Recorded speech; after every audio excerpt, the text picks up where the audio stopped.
हाय प्रशांत दादा, आज आम्ही तुम्हाला एक प्रश्न विचारतो. आज तुमच्याबद्दल गिरगावचा लाडका मिलिंद दुबाय आणि त्याच्यावरती एक चित्रपट बनताय. तर तुम्ही ॲज अन आखणीकार, as an artist, as an कलाकार, तुम्हाला कसं वाटतंय की तुमच्याच सारख्या एक कलाकारवरती एक चित्रपट बनला आहे? तर तुमची काय प्रेरणा आहे आणि तुम्हाला काय सांगायचं आहे लोकांना?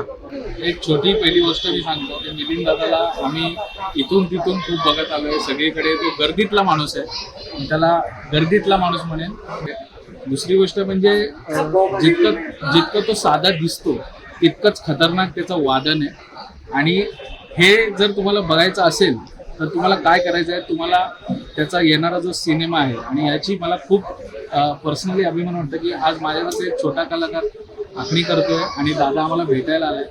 आणि तो प्रचार पण तसाच करतोय की तो सर्वसामान्यांना घेऊनच करतोय, आमच्यासारख्या छोट्या कलाकारांना घेऊनच करतोय.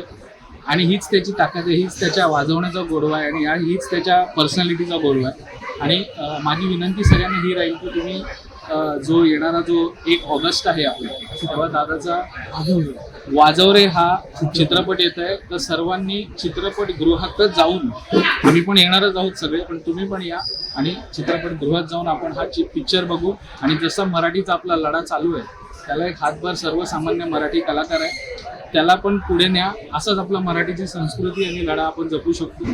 तर सपोर्ट करा आणि प्लीज 1 ऑगस्टला आपण भेटू. तुला गणपती बाप्पा. होय.